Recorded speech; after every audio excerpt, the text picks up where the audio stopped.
Let's take you to KZN, where the recent crashes in that province have once again highlighted the need to regulate or for regulations to be enforced on the country's roads. Last Friday, a horror crash on the N2 near Pongola left 20 people dead, 18 of whom were school children ranging between the ages of 5 and 12 years old.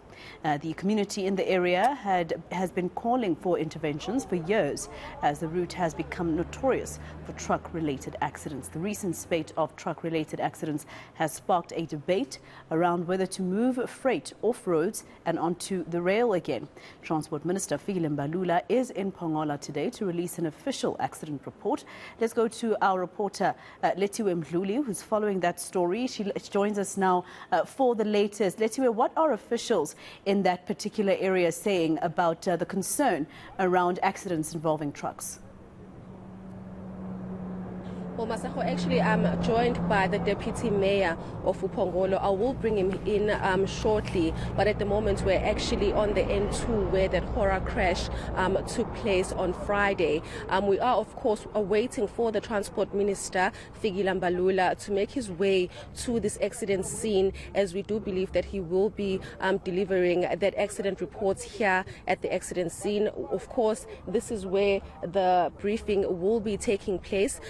We do understand that Mbalula is on his way, and once he does arrive at this area, we will then be getting that much anticipated accident reports, where we will be getting more information as to what exactly happened. As you correctly said, 20 people lost their lives here on Friday, where that truck unfortunately crashed into a bakkie that was carrying mostly pupils who were on their way home from school.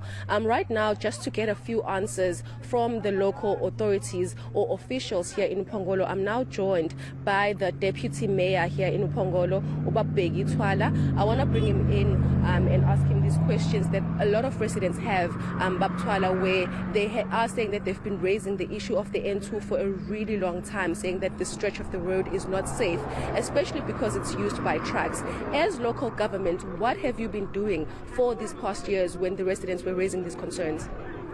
Thank you, Msagazi. Yes, we were quite aware about these incidents that took lives in our road, N2 road.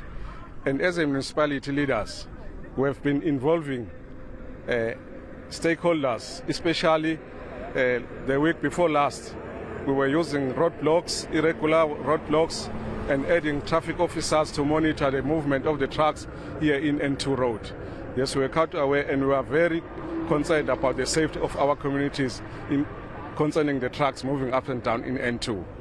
But Lethiwe, it's been years. One resident actually wrote to the Transport Minister in 2019, and following that he continued writing to him. I'm sure the residents also spoke to the municipality, you as officials raising these concerns, and nothing has happened.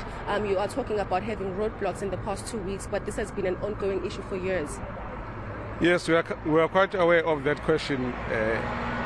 No, it's not that it was the first time that we're conducting roadblocks. We have been conducting regular roadblocks, especially we involved Sanral about 2 weeks ago also in this issue of these trucks. And they are quite aware that we urge them to just to make this road bigger than this, especially the lane that will be used trucks only, so that our lives of the community here in Pongola, especially what for between eCheletshuba Hospital and Pongola town. And a lot of accidents have taken place. When you as the municipality, as the deputy mayor and mayors, saw that there are a lot of accidents that are taking place, especially because this is a residential area, what were your interventions?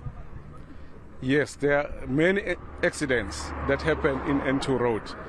Our intervention in these past months, our traffic officers, law enforcement officers, Sanral officers, as well as security officers, there were many visible in this road to conduct roadblocks, movement of trucks, movement of cars, searching them to ensure that drivers using this road are incapable of driving the motor vehicles. So we then also urge Sanral.